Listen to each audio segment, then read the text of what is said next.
What's going on, everybody? Welcome back to another. I guess I want to say episode, but it's not really an episode. It's another cast. It's another cast of North American Challenger League Open qualifiers, the closed qualifier portion, the GSL groups. We have Team Fish Taco taking on CCG. Both of these teams sitting at 3-2. Yanni and Shibi still on the call for this one. Shibi, very disappointing showing from both these teams in the Swiss. Underperformance, some would call it. Other people would call it an overestimation of their abilities. Depends on what side of the fence you sit on. I still have a lot of faith in both of these teams. TFT, obviously stacked roster, CCG as well. Very, very good here. We see the bans coming out. Bot lane heavy focus for both of the sides here. Karma and Millie, although Karma is a flex pick, potential tri-flex if you want to take it in the top lane. Kalista, Ashe, as well as a double flex. The Kalista reigns are really, really bad right now. Very, very oppressive. Also, Senna plus literally anything is good at the moment. So I like the idea that we're just removing all the bot laners, but that does leave Sudsy and Hoarder with a lot of their power picks, as well as Crimson and Flocon. You're like, if I'm either of these solo lanes, I'm like, oh my God, I get to pick whatever I want. Yeah, it's kind of weird because it feels like CCG is like, okay, we're going to try to get the upper hand through support here, right? And win this 2v2 bot lane. Because these are two very highly skilled bot lanes. Probably some of the top, 3-4 bot lanes in the open qualifiers. And, they're trying to get whatever inch that they can. And Team Fish Taco, I think they're just okay with it, right? They're like, hey, listen, we think that our solo laners have the advantage, right? Or at least a big advantage through mid lane. We're going to see another first pick Varus here. We saw that in the last game that we covered, the Clown Gaming versus BlackRock Esports game. One champion that we did not see available was Corki, as that was banned away in that game. But this time, this one will be locked in for Flocon. I do like the idea from CCG to potentially let the draft develop a little bit more before they lock in their AD here. Corki's super safe. It's a solid pick. Sudsy now has to make the decision. Do I play the bland mid lane matchup of Azir Corki? Do I try to spice it up a little bit? Do I play maybe something like Victor, or do I play something else? Ezreal is a champion I'm surprised we didn't see last series, right? A champion that got a massive amount of buffs recently. If you guys have been paying attention, super big ratio buffs. His W is so strong. His Q, obviously, a lot of the itemization has been around going like third or fourth item Shadow Flame to make sure that his abilities can crit, right? Because of the passive on Shadow Flame, his WQ will hit you for even more damage, or his WE. So very safe laner. Poke composition coming out so far from both CCG laners here, both bot and mid, but also Vi and Udyr are left up, and we talked about the triad of junglers that are available, right? Xin Zhao, Vi, Nocturne, the three best junglers in the game. I have to believe that Vaken is just going to opt in for the Xin Zhao here. Yeah, I don't see any reason not to, unless maybe they want to spice things up with a Nocturne, but based on the team that they have, it really wouldn't make too much sense. We are going to see the Udyr lock in here. That'll go over to Hoarder. Shitty, I have to say, holy crap. Okay, we gotta talk about this top lane matchup, because I think that Udyr has been relatively disappointing, and I am so excited to see how this Darius from Crimson is going to match up. Yeah, I think a lot of the criticisms around Udyr has been around how certain players are developing the champion in regards to like, how do we dive? How do you execute on your abilities? Also, how are they building Udyr, right? A lot of people are like rushing full tank. A lot of the popular builds have been like Bammies into Frozen Heart, then Liandry's. Some people say you go Frozen into Liandry's, maybe Liandry's. There's a lot of different philosophies around it. I prefer the Liandry's itemization slot definitely in there. It makes Udyr a much more useful champion, allows him to side lane, allows him to disrupt team fights. I'm a big Udyr guy, Yanni, as you know, one of my favorite champions, probably my favorite champion in the game. And so it's been really interesting to see him being pivoted from the jungle role into the top lane here. Let's see if Hoarder can actually use some of that range advantage you get, as we do get the final set of bans here. The support pool being pinched even more by Taco here. Trevor is going to be put on his, maybe fifth, sixth best champion, while on the side of CCG, they smartly take away both the Ahri and the Azir. So now Sudsy's got to reach deep in his pockets. Yeah, and some of the best pairings with Ezreal have been taken away, right? Bard is a very famous pairing. Melio and Karma are Oh, also I like quite this. good pairings. Nautilus is a sneaky good Oh, pairing with Ezreal now, as we're going to see a lock-in for Olaf here.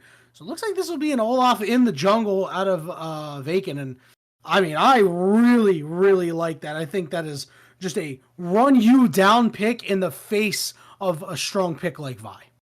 what does Varus do? One of the big tool for They just Varus is die. that, hey, if you're running at me, I'm gonna chain of corruption you. Well, Olaf just kind of throws all of that out the window, right? Can't be CC, just runs at you, can run you down. Even if you have potentially Ghost and Flash, yeah, you're gonna have to burn both of those summoners here against Vacant because he can follow up. Though I do like this Cassiopeia pick. It's this kite-centric mid laner that if this team's running at you, if you have an Olaf in your face, a Darius with Ghost just barreling towards you at Mach speed, Cassiopeia can do something about it. But instead, they're going to go something a little bit more mobile. Suds he's going to lock in the LeBlanc into Corki here. And I don't think this is going to be an AD LeBlanc variant. I think got nerfed pretty damn quickly into the ground. Yeah, we still see some people pull it out, but I don't know. I just think a LeBlanc here into that team is, an AP LeBlanc Whoa. isn't going to do a whole lot. As we're going to see a Maokai lock in here for Trevor. And, Shibby, I have some reservations of how this lane could potentially go. Sure, you've got a solid amount of sustain, at least out of your Maokai into a Varus, but you are going to have to go seriously deep with these point and clicks to get on some members that you don't really want to be in the face of when you're not that tanky.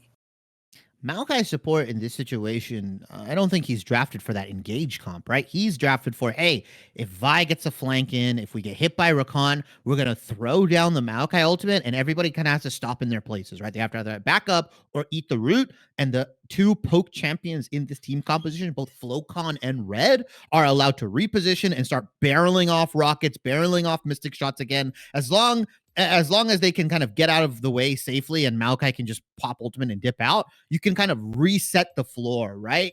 In terms of fighting for these dragons, fighting for these potential barons or early objectives here. I think the cool thing to note as well is that in similar fashion to how Leona is considered a Rakan counter because of her ability to lock down the Rakan, you can do that with the Maokai. If Rakan W's in, you press W on top of him, you Q him, he gets interrupted, he takes a boatload of damage coming from the Ezreal, who's going to have a guaranteed WQ setup because Maokai has rooted him, and this Rakan's going to be maybe half health, chunked out 25% before Varus can really effectively trade onto them. Yeah, Rakan into Ezreal is not a fun matchup because you can buffer the E the moment he W's in. Yeah, and not only that for lane, but also, both of these AD carries obviously very popular because they can stand on their own in lane. There are a lot of times that you can leave a Varus alone, leave an Ezreal alone. Darius jungle. And it is, oh my god, it is a Darius jungle. You're right. I expected the Olaf out of the jungle, but so Shibby, how does this? This has a lot of impact for you here. I'm gonna let you have the floor because not only do you love Udyr as a champion, but you're an avid jungle player. So how does the swap of Olaf going top and Darius going jungle affect not only the top lane matchup, but also the jungle matchup? I'm going to say this. I think 99% of all junglers could not tell you how the Darius jungle matchup works in Defy. Are you the 1%? No, I'm not. Unfortunately, I'm not the 1%. I mean, realistically, the idea behind Darius jungle is that you've got a lot of dueling power. You've got the ability to reset. Ghost is very strong for ganks, and you can just kind of get into a lane, get into a skirmish, and you'll eventually win it out because of the bleed passive, because of his ability to kind of just sustain in fights with the Q. Vacant probably knows a lot more than I do here. Like we said, the Zinzao was up, right? The Zin was up. Yeah. A fundamentally seen as a better champion was up on the board, something that can do very similar things to what I think this Darius wants to do against this Vi. But he opted in for the Darius, a little bit more carry power, a little bit more reset potential here. I like CCG. I like what they're cooking. They're trying to throw Taco off. And dude, I bet you Limo has no clue what to do against Darius.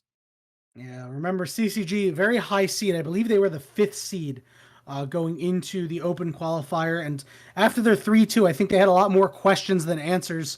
We knew their bot lane was going to be good, but we saw that sometimes the stronger bot lane was not translating into wins in the Swiss. And now, the question is, did we overrate Crimson, Vacant, and Flocon? And this is a perfect litmus test for Crimson and Vacant right, on this Olaf, on this Darius. Very aggressive picks.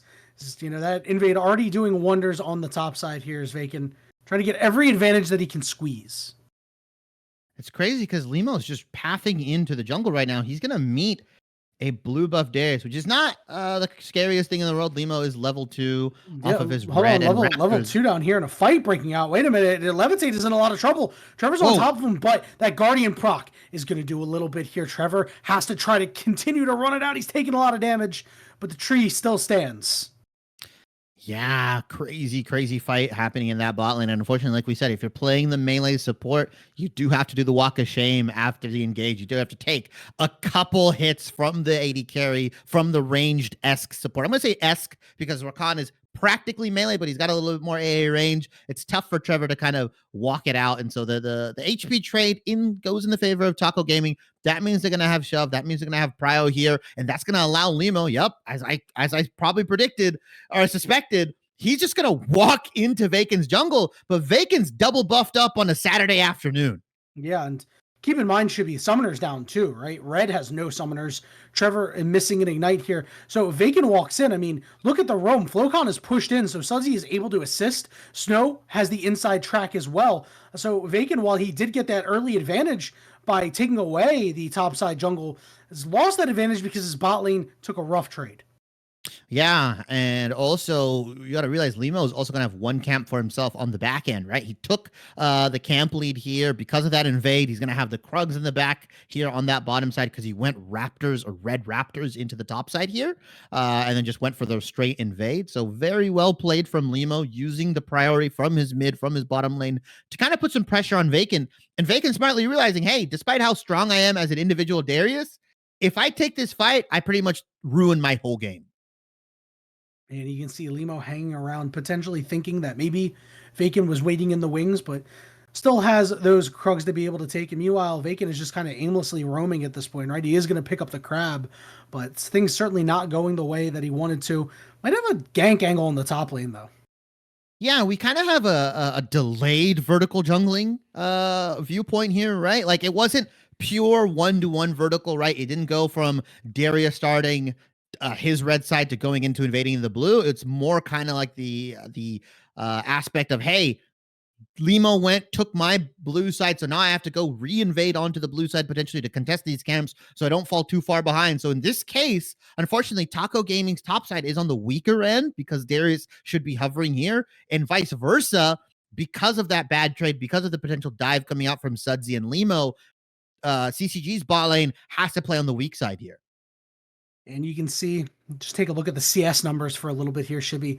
Everybody on the side of CCG is down, and that's pretty rough when you are, a pretty heavily scaling team at the very least when it comes to your AD carry and your mid laner, right? Yeah. Many would say Corki, still a very impressive scaler. Ezreal, as we know, although he tends to spike at least a little bit earlier now. But all these lanes are kind of just behind the 8 balls. You can see Vaken has started up the grubs. He's grubbing up dubbing right now. He hasn't backed, though. That's the crucial thing. If Limo comes in here and just wants to ruin Vaken's day here, he has the item advantage. He's going to have the potential shove onto the mid lane. But instead, Limo, grubs are fake. It's fake news. Once that third one gets taken down, he's probably going to just barrel down into that dragon and start it himself. Yeah, I'd imagine, especially because Levitate and Snow 2, they do have push once again. Red still missing out on summoners. So big pickup for the Void Grubs, and Darius does the Void Grubs pretty quickly and pretty efficiently, I'd say. So we do see a slight engagement onto the bot lane, but there's just no damage that can be put out. But meanwhile, in the top lane, CC immune, he's trying to run down Hoarder. He does land an axe on Hoarder. Ah, man, they're just so close on HP here, Shibby. Yeah, they're both trading ghost for ghost here. But the thing with Hoarder, crucially, is that he kept his empowered ability. So if Crimson kept on autoing, kept on diving, Udyr here could have popped that double W turtle stance and just absolutely tanked everything out and potentially could have traded more damage back. Crimson smartly realizing that is going to back out here, gets the wave shoved in, is allowed to TP. And so Hoarder now has to make a choice. Do I stay in this lane with my HP disadvantage, with my potential item disadvantage, or do I try to shove it in as fast as possible back and TP in to not lose any minions? Because now we have Trevor covering Vaken here. Yeah, and Flocon a little far away, but could still reasonably get there. As good cover there, as Vaken will be able to secure that Gromp. So This time around, they're like, hey, our bot lane and our mid lane definitely a little bit more willing to respond here. So not letting Limo walk all over their jungle. Yeah, very smart. You don't want your Darius to go super far behind. Crucially, one of those champions, highly gold dependent, right? Highly dependent on getting to his item break points, getting to stay ahead of the tank curve here. Because if you get too tanky, this Darius can't output the damage that he needs to, he's not going to get the resets. He's not going to be effective in team fights, so on and so forth. As we see Vacant going for the reinvade, like we mentioned, onto the blue buff, onto the camp timers here. Very smart from him. He understands he has top lane priority. Olaf hit the resets, got the item advantage, can definitely come here. I like this from Vacant, despite getting his jungle invaded on early. Ragnarok. Oh, he misses the axe. So close, but can't quite finish it up. However, Vacant is here. Yeah, it is a good dive angle. As Hoarder knows he's got nowhere to go. He gets pulled in, gets queued up, and it's first blood for Crimson. I thought Vacant was going to drop the dunk onto him. Not needed, though. Obviously, Hoarder super low here. I like the fact that they're abusing the Udyr. They're forcing these really, really neck-and-neck trades from Crimson, and you say, hey, we've got top lane prio. I'm invading into the jungle. Vacant full HP, ready to go. They might have even been able to turn that around if Limo was present, potentially, because of how low Hoarder was here. Very well played from CCG here. So far, with this Darius pick, it's been doing what it's needed to do, right? Putting pressure onto the enemy jungler, putting pressure onto the top side here because of that early invade, and has allowed CCG's top laner Crimson just kind of go off. Yeah, and now it really depends on what's Limo's next move here, because they can still has to clear his top side out, and you can see Limo's next move already onto that blue buff. They're just trading blue buffs on repeat here. Knows he's not in the area. Red will be able to at least spot this out if he gets close, but it looks like they have an educated guess that this is going on. As Sudsy continuing to have push over Flocon makes things really difficult for CCG to try to get that control back. Oh, this is really tough because Trevor hit a back here, and so Red is by himself. Does Taco know that Red's by himself? Once they do, they're just going to pull the trigger on this dive. And they absolutely can. There's the cease and desist. They're going to throw everything they got on Red. He flashes away, but he burns to death. Limo gets credit for the kill. Yeah, that's really, really rough. Because Trevor hit that reset, Red was left alone, and Red needs to catch the wave. And so they immediately hit that dive. A dive for dive, right? A tit for tat here. Top lane dive for bot lane dive. Levitate, unfortunately, does not get that kill, though. It is Limo, which is not the worst. It doesn't go in the worst hands here. Vi still a very strong champion. But crucially, Crimson in that top lane got some of that kill gold. So he's allowed to kind of put more pressure, and they can play for these second set of grubs here. As long as they get 5, they're in a very good position. Yeah, Hoarder could be in some trouble if Vacant wants to push him in, but here comes Sudsy and the rest of the squad here. They've been able to get that roam. Vacant is the one who gets rooted up and now going CC immune, but they just get on top of both members, and there's nothing that Olaf can do. He's getting mobbed by everyone. Flocon trying to help out, but guess what? He doesn't have his W anymore. He's going to have to burn his flash, and if he gets hit by a chain, which he does, he's going to go down. Another big double knockup, and Flocon will meet his maker. Limo gets yet another kill, and now it's Trevor who's got to try to run away, but Sudsy sticking to him like glue, man, forces the flash over the wall, and Team Fish Taco coming alive at the 10-minute mark.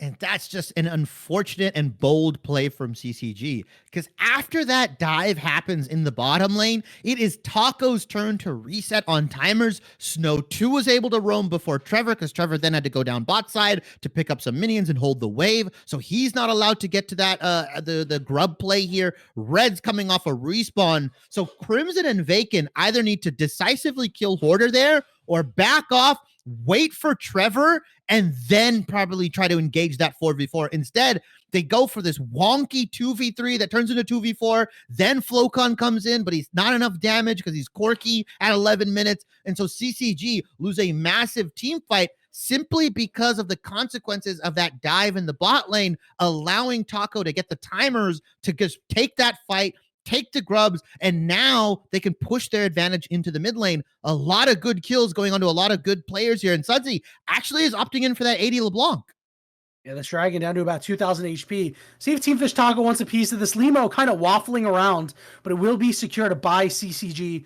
That package is available for Flocon. He hasn't been spotted out yet, so he could go for it. Sudsy just going right in, but here's Trevor for the engaged levitate, missing his ultimate. Right? Flocon, there he goes. He hits the quick W there, trying to do a lot of damage, trying to sustain, but Vacant is the one who goes down. Red shifting over the wall, finds a kill. So does Flocon, levitates to the next target. He's low. A couple more auto attacks should do it. The flash from Red, he does get the kill, and Sudsy will go down as well. It's a triple kill into the pocket of Red. That is a package, Corky, guys. Once the dragon goes down, you kind of just need to back out here because Flocon is just looking for a situation where he can divide the team up, get you burning on that package here. Very, very well played from Flocon and Red on that fight. Red picks up 3 big kills for himself there, having the gusto, the cojones to arcane shift in and just clean up the fight himself. He's Ragnarocking on him. He's Ragnarocking the house, Shippy. He's landing the axes. He's going to get enough help from Snow in time. The shield is not enough. However, Nemo and Snow looking to clean this one up. Vacant is in the area, but he's not able to help out. So it ends up being a 1-for-1. That's kind of scary, though, right? If you are Hoarder, because you're meant to kind of try to push the side lane, be this unstoppable tank. That was a double W Udyr, right? Like he empowered his W, and Crimson just ripped through that shield like paper mache, was able to live long enough. If he lives a second longer, Vacant comes in with cleanup duty, dunking on Limo, dunking on Snow 2 here. Yeah, that could have strongly gone the way of CCG, but I'm sure CCG will take the 1-for-1 for right now. You know, they were behind 100%. and have now at least gained a lot of control back. Now they are still down about 1,000 gold, but again, you know, we're at the 13.5 minute mark. It's not going to do a whole lot right now, but you can start to see the members of CCG that need to scale are starting to get there. Corky already has his Muramana. Ezreal has finished up his first item, and thankfully not going Triforce. Thank the Lord he is not going Triforce. Yeah, I think it's Essence Reaver, Manamune, and then we'll see kind of a freestyle from different Ezreal players. Drakdar has talked about going Eclipse. We've also seen 4th item, like I said, Shadow Flame here. So maybe if we get to that point, potentially. Hey, listen, there's a lot of other 4th items, right? So yeah. Rost, who was a coach on Disguised, actually put out a tweet the other day about what he thinks Ezreal should be going. Flocon is in a little bit of trouble, but the rest of his team is there. He just pull in Sudsy, and he can't go anywhere. Big shutdown, and Flocon able to live to tell the tale. What a play, and Vacant is here as well. And I don't think you can fight him, Hoarder. You don't want that fight here. Yeah, there's a ton of different items you could go. I'm more interested to see what this Corky actually ends up building here, because he went item rush into Muramana or Manamune. Mm-hmm. If he's going to go for that Malignance Eclipse second, third, or if he's going to go for a different build, as Trevor's burning away from the Phoenix dance here. And they're coming to cut him off as well. Levitate and Snow 2 are here. And it looks like Hoarder will be able to pick this one up. Wait. Can he have it? Oh, he got him. Levitate. Nice shooting there, Tex. Yeah, nice play from Taco to give that kill over to Levitate. There can be a really big Frozen Heart purchase from either Vacant, Trevor, or Crimson here. It's a full AD Taco team composition, right? Or red. I was going to say, hey, the broken 4th item on Ezreal is actually just Frozen Heart sometimes. Yeah, we'll see how Taco's team comp can scale once CCG builds a bit of more armor here, right? Frozen Heart can go massive. You can go potentially Randuin's if you're Crimson, right? If you want to have more of that stickiness potential onto people like Levitate, onto people like Limo potentially here. So gold relatively even so far. It's been a pretty even game. One big team fight for Taco in the top side and another massive one for CCG in the bottom side has evened the gold out here. And so now we're getting to these lane assignments, and Crimson is just going to have to deal with this gnat of a champion LeBlanc AD version just picking away at him auto by auto. It's the most annoying thing to deal with in the side lane. You know what else is annoying? Oh, that's annoying. Levitate does not pass his license test. Yeah, he did not pass his driver's license test. Listen, I live in New Jersey, and you'd be surprised how often I've seen that. Oh, yeah. It happens a lot. I lived in Southern California, LA area. Yeah, that's not yet, that's an average day. Does Levitate. he? Levitate goes to the school in the area, apparently? Oh, yeah. Levitate goes to USC. He probably lives on campus. There's no way he's driving. There's probably no way. He shouldn't be driving. After that one, Yeah. Maybe the state of California will revoke his license. We'll have to talk about that with him after the game ends. I think we need to make a new rule on Summoner's Rift. Only let junglers drive the Herald. I think that's just that just needs to be done, right? I think junglers understand it. As now the dragon is here. Oh, here comes the teleport in. Sudsy, though, in a really bad spot, cut off, and here's the engagement. But Corki package coming through. It's levitating Flocon on the backside. 1v1ing each other as the blue team is slaying the dragon, and the rest of the members of the pit go down, and Levitate catching some strays, and he gets axed down. Sudsy's gonna fall too, as he's so low, but he's under the turret. He's trying to live, but Vacant and more than happy to tank everything up, get a little bit of extra healing, and Crimson. Wait, no. Vacant died. Sudsy is styling on them. Oh my god, Sudsy, you are insane. A double kill and a 3v1 under the turret. He's got the W available. Does he have the fancy feet? He gets hit by the axe, but he starts walking away. He doesn't have the W back up. He's going to dodge one more. He uses his ultimate. He's still trying to put the fancy feet on him, but he uses the second distortion. Sudsy, you are crazy. He's on Vacant and Trevor go down. He's on a ward, but it doesn't matter. He's got the blue suede. He's greased up like a pig. There's no way you're going to catch him. CCG, they win the team fight, but then fumble the dive onto Sudsy, giving a lot of gold back. Is now red. He should be fine. Nice arcane shift away from all of that CC. But you gotta believe that CCG is banging their foreheads right now because Sudsy gets away with absolute criminal murder. Oh, bro, it was ridiculous what this man just got away with, and you know that's not only they're banging their heads, but they're also feeling pretty bad about that too, right? It's not just like, oh, we couldn't get the LeBlanc. It's the LeBlanc got 2 kills on us, like really evened out a lot of the gold, right? Because CCG, their lead could have been so much greater. Now it's only about 600, right? And now you see the dangers of this LeBlanc. Team Fish Taco, right? They're definitely not out of this after taking a rough fight. No. And if that team fight had any indication of how these future ones are going to go, CCG are just playing these package fights with Flocon so well. You can see how well it's dividing. As now we get into a team fight into the mid lane here. Order's in a little bit of trouble, but looks like he might be able to speed away here. He's got no ghost and ultimate coming out from Levitate, which means that no further engagements will be had, even though Flocon is here. Yeah, it all looked a little hairy, but I believe Hoarder was just able to ram stance out of there. And Sudsy, being the menace that he is, remember, the Grubs got traded evenly, 3 for 3 each team, and Sudsy's just going to be able to abuse that true damage dot onto these side lanes here. It's not like Crimson and Flocon can really push in. Sudsy's going to keep going. And yeah, that's Voltaic Cyclo Sword being built. That is a common second item for LeBlanc here, the AD variant. We may potentially see 3rd or 4th item RFC. I like 3rd item RFC. Allows you to get that much more poke off. Empowered energized attacks. It just kind of synergizes with the build altogether, and he just becomes super annoying in the side lanes. That's if he's not already. Just becomes worse and worse and worse. Yeah, I was just about to say, Shibby, he has already definitely hit the annoying part. Is Vacant with a huge flank here is going to pull in too, and Levitate's going to get blown up, and now will Snow 2 be able to outrun the Roots? He does flash away, so he is all good. And now CCG starting to deathball toward the top side of the map. Vacant is ghosted up, and it finally expires. As they're looking at the Baron here, they're just going to start it up in the face of Sudsy.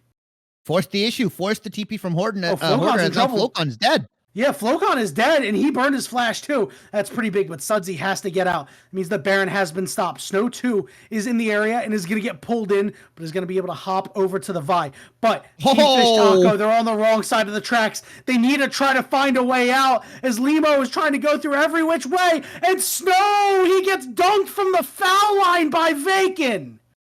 That dude dunked from the out of bounds area, dude, from the bench. They're going to catch him. They might get Limo, yeah. It's another axe. He's going to ask you a question, buddy. It is another kill for CCG, and now this is the time that they can rip on this Baron. Can Hoarder, Levitate, and Sudsy stop this Baron here? Hoarder just got a ton of gold pushing that tier 2 bottom side. TP's coming in from Flocon. Yanni, what can they do? They can't do anything. Sudsey's just trying to poke him out, do whatever. Hoarder did teleport in, and Levitate is here. Change of the Corruption will land onto multiple members here because they're stuck in the pit, but they don't have enough damage. They've sequestered Trevor, doing a lot of damage, but now Crimson, and he gets blown up immediately by Levitate, as Levitate's got a double kill. Levitate is trying to go ham in this fight. He's got a triple. Can he land the Q from downtown when it comes up? But it looks like Red will be able to find a way out. So not all lost there for Team Fish Taco. Levitate almost went full psycho mode there, right? Almost picked up a penta for himself. Luckily, Flocon and Red, they get out with the Baron. That has to be the call from CCG. That fight did not look too good there. The moment Crimson gets blown up, you lose the pressure onto Levitate, you lose that stickiness potential, and now with everything that has happened, the third dragon has come up for Taco's taking. Can you believe that not even 5 minutes ago, it all started with that second dragon fight, then Sudsey having the massive play, and it's just fight after fight after fight. These guys didn't really reset fully. And Shibby, the craziest part is 22 and a half minutes into the game, the gold is damn even, man. These are two teams that are just going toe-to-toe. I was so excited for this series, and we are getting an absolute banger here. Both of these teams, 3-2. Underperformers, and guess what? They ended in the same group because of it. We get to see these awesome fireworks and these teams go back and forth, not giving an inch. And now the ball is in CCG's court because in 4 minutes, and that sounds like a long time because it is, Team Fish Taco, they're gonna be hunting for that soul. And Levitate's life might be in trouble as well. Limo might just be Limo's caught. Then Limo takes so much damage. Vacant is able to get the kill. Now Hoarder might be the next target. A couple of roots coming down here as now they're going to turn their attention to Snow, and Red does so much damage. Vacant, though, he's just getting kited out. He's so low. The chains go down on to the Maokai. But Hoarder trying to push forward, trying to create space because Levitate's low. He's going to try to shoot an arrow, and he takes Trevor down a little bit, but Levitate's so low. The Qs are trying to land, but body block and get down Mr. President, as they know Red does a ton of damage. Red, through all of that team fight into that Wolf Camp jungle side, barely took anything. He was dodging so many abilities here, was super healthy, and I love that Red's playing with the confidence. I like when these players that pick Ezreal, they don't arcane shift out. They arcane shift in because they know that they will blow anybody up in their face. I love the aggressiveness. I love the confidence that Red is playing on this champion. Third item, Navori as well. He's going to be even more of a pain to deal with. He is the final boss on top of Mount Silver, man. He is Pokemon Trainer Red. You know, the Harvard product, and we're wondering, is he on form? Because when this guy is on the top of his game, he's one of the best AD carries in amateur, and a lot of people were asking that question, and the question was answered by many, not only through word of mouth, but here in his gameplay. He was set very far behind early. You even see, he's still down in CS, but that triple kill just got the car started for him. He's up in gold. Yeah, he's just been having a massive contribution to pretty much every single team fight, right? 12 KP out of the 16. He's wherever you are, Red is there right behind you. Is now they've got to watch out. Trevor and Vacant, they want to go in. They want to potentially look for a pick here onto Levitate. Levitate does damage, though. That's an on-hit Varus, buddy. That's not that lethality variation. If you start taking autos, if he starts hammering away at you as Hoarder, Flocon's in trouble. Flocon's going to get caught out here by Limo. He gets hit by the Q, and now he's going to be in big trouble. That cease and desist is going to go down. Vacant there trying to help him out. Flocon flashed away, but he pulled him into him, but that's okay because here come the Roots, rooting up both members. They're going to take out Limo. They're going to take out Hoarder on top of it. A double kill for Vacant. Very, very well played from CCG to support Flocon here. Flocon with the flash out after Limo's cease and desist comes out, so he's able to stall a little bit more. And Crimson, all the meanwhile, holding that TP, saying, you know what, you guys got it. It's fine. I'm going to keep pushing this bot side here. The Hex plate here also built for Olaf here is going to allow him just run kamikaze speeds into Levitate here. I feel bad for this guy, right? Because he's got to deal with a Darius, Olaf in his face consistently. Flocon has been consistently just packaging right in front of his face. Like Levitate, despite having a pretty solid game and almost pretty much saving the game with that Baron, just an immaculate performance. CCG has all the tools to make his game a living nightmare. The package is getting saved here. A nice close-up. They're probably going to save it for either that dragon that's coming up in a minute or the Baron that's coming up in 55 seconds. Well, it'll be one or the other, or it could even be both, Shibby, because CCG, they've now opened a little bit of a gold lead, 3,000. And with how close these teams have been, that 3,000 gold could really put it over the top. Team Fish Taco, they thought they had the pick onto Flowcon, and things have gone really bad for them now because it's going to be so hard for them to get to this dragon that they desperately need. Yeah, CCG here have just built the battle lines. They've drawn the lines in the sand, however you want to say it. And, oh, by the way, there's a ton of Maokai saplings. Yeah, it's not AP Maokai. They didn't do a lot of damage. But damn if they're not annoying to kind of wade through as we see the Baron snaking through the river right now. Creepy. 10 seconds. Every time it comes through, I just never realize what it is. It's this giant gurgling Baron monster just going through the river. Is now both teams fighting for that mid lane control. CCG have to make a choice. Do they start the dragon and potentially turn towards the Baron if they see Taco run to it? Or do they just fight for this mid lane and allow Crimson to just solo it? Yeah, they're doing a great job of keeping Team Fish Taco in the mid lane. They did move Vacant over as well. They will lose the top inner turret for it, but listen, I think that's a win in my book, Shibby, especially since they have the package nearby. Vacant is all alone right now. Crimson ghosting to try to help him out. They maybe want to get on to Snow. Flowcon had to package away. Very critical, but they will be able to catch out the Rakan. So that is a big pick. It ends up being a 1-0 for right now. But Red shifting forward into Sudsy. It's scary stuff, but when Sudsy doesn't burst you out, maybe it's actually a lot safer than you think, as CCG is now onto the Baron. I love that, right? We talked about the interaction. We talked about how Maokai support is a pseudo counter to Rakan, and we see it right there. Oh my god. Now Sudsy just, it's a massive arcane shift. Baron goes down. Baron's down. Here comes the root. They're going to try to get on top of the Udyr. They do push him to the side. Sudsy has to walk away. Levitate knows that he can't get closer, and Udyr is a noble sacrifice for the squad, but Baron on all 5 members of CCG is bad news. Double AD carry composition. The siege is immaculate. The poke is there. I mean, there's nothing you can really do. You've got to kind of wait until you get to the tier, the Nexuses, right? The Nexus turrets, and maybe fight under that. I don't think you have a hope of defending this tier 3 turret. Oh, they've got a lot of full health members here against some not so full health members. Limo looking for a big flank here. Snow 2 wants to get in. Sudsy took a lot of poke, though, so that might mean there's no play to be had, as it looks like CCG will be able to just walk it out for free. Yeah, Limo was potentially looking for someone to get a little lazy with their pathing, cut through the jungle because they thought they were safe here. I like not forcing the issue, obviously, because Sudsy TP'd into that top side is putting more pressure onto these top lane turrets. But now we see more and more armor being gathered by players like Crimson, players like Vacant, who has now completed the Frozen Heart, is now opting in for what I believe is a very underappreciated item, but also very underutilized. The Dead Man's Plate, I believe, is being bought by Vacant. Going to give him that much more movement speed, a slow onto players like Levitate, like Snow 2, who he's been able to reliably auto here. And it's rough, right? Because once Crimson builds a full armor item here, he's got the Hex Plate, he's got a chain vest, he's got the plated steel caps, but once he completes that chain vest item, I don't know how Taco has the damage, has the oomph to burst through this CCG composition. Yeah, and the scariest thing is when you dump all your damage into a Darius and you can't kill him, right? Like that's how you know that you are well and truly in big trouble. CCG, they're looking to push in the top side here. They still have a bottom inner turret available, but they just don't really care about it. They want to just walk it into the top side here, pillage the top side of the jungle, make sure that Limo and the rest of Team Fish Taco can't get that blue buff up. See Snow 2 around the side here, Crimson.